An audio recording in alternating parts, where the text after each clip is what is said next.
प्यारे साथियों नमस्कार, मैं आपका दोस्त संकेत चौधरी स्वागत करता हूं आपके अपने परिवार टारगेट विद अंकित पर। साथियों, जैसा कि आपको पता है कि एक नोटिस वायरल हो रहा है रेलवे के रिगार्डिंग आरपीएफ और आरपीएफ एसआई को लेकर। तो प्यारे बच्चों, ये क्या है? आरपीएफ कांस्टेबल और एसआई को लेकर ये नोटिस है आपका। तो क्या इसमें कहा गया है, क्या उम्मीद लगाई जा सकती है, इन्हीं चीजों पर चर्चा करेंगे। तो देखते हैं नोटिस में क्या बताया गया है। तो यहां आपको दिखाई देगा प्यारे बच्चों कि यहां नोटिस जो जारी किया गया है वो आपका भारत सरकार रेल मंत्रालय रेल बोर्ड द्वारा, और ये एक ऑर्डर जारी किया गया है, और वो भी बेटा अक्टूबर 2023 का ये ऑर्डर है। ठीक है ना, गवर्नमेंट ऑर्डर है, तो साफ साफ यहां दिखाई दे रहा है। और यहां कहा गया है बिल्कुल क्लियर कि बच्चों यहां सब्जेक्ट क्या है। तो बच्चों यहां कह रहा है आपसे constitution of committee regarding modification of directive 43। तो डायरेक्टिव 43 के अंदर मॉडिफिकेशन के लिए ये आपका नोटिस आया है। अब ये डायरेक्टिव 43 क्या है? तो बेटा डायरेक्टिव 43 एक नियमावली है, नियम, ठीक है ना। यानी कि जो आपकी पहले आरपीएफ के अंदर जो एसआई और कांस्टेबल की वैकेंसी पर हायरिंग होती थी, उसके जो नियमावली है वो डायरेक्टिव 43 में बेटा आपकी दी हुई थी। यहां इसमें मॉडिफिकेशन के लिए ये बच्चों आपका ऑर्डर जारी किया गया है। तो यहां बताया गया है कि अब से पहले जो आपकी 2018 में जो काम की चीज है, 2018 में जो वैकेंसी निकली थी आरपीएफ की, वो डायरेक्टिव 43 के तहत, और ये आरपीएफ द्वारा ही कंडक्ट कराई गई थी, यानी कि आयोजित की गई थी। भर्ती प्रक्रिया पूरी किसने कराई थी? आरपीएफ ने। अब इसमें बदलाव की क्या बात है?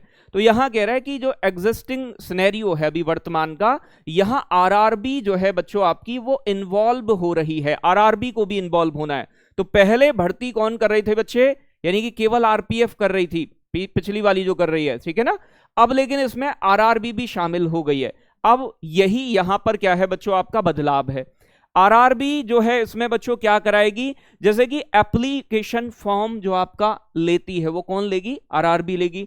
स्क्रीनिंग का प्रोसेस, जैसे फोटो वोटो ठीक ठाक है, सिग्नेचर नहीं है, वो सभी कुछ कौन करेगा? आरआरबी करेगी। हायरिंग एजेंसी, यानी कि बच्चे एजेंसी को हायर करना आपका एग्जाम वगैरह कराने के लिए, वो भी आरआरबी करेगी।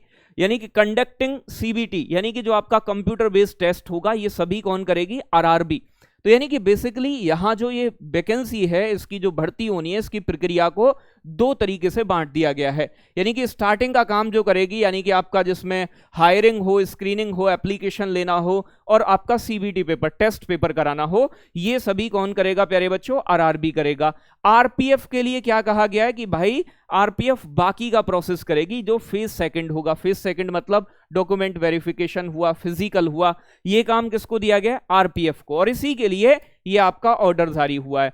तो एक कमेटी यहां पर बनाई गई है इस रिगार्ड में, ठीक है ना। डायरेक्टिव 43 में क्या है? मॉडिफिकेशन के लिए, इस नियमावली में डायरेक्टिव 43 में बच्चों बदलाव के लिए एक कमेटी कंडक्ट की गई है, जिसके 3 मेंबर हैं आपके, इनसे हमें कोई लेना देना नहीं है, ठीक है। और ये बताया गया है नीचे यहां पर कि भाई आरआरबी जो है वो बाकी पीटी यहां आपका बाकी कंडक्ट कराएगी, और डीवी वगैरह जो है बच्चों वो आपका मेडिकल वगैरह कौन कराएगी? आरपीएफ कराएगी।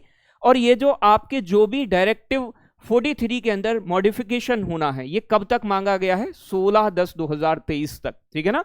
तो अब आपका 10वां महीना ही चल रहा है, यानी कि बहुत जल्दी इसमें जो भी इनका मॉडिफिकेशन करके इन्हें सबमिट करना है ड्राफ्ट वगैरह, तो उसकी डेट दी गई है। तो आप ये समझ सकते हैं कि जल्दी ही आपको नोटिफिकेशन देखने को मिलेगा कि भैया आपकी रेलवे में एसआई यानी कि आरपीएफ एसआई और आपका कांस्टेबल दोनों की वैकेंसी आपको देखने को मिले।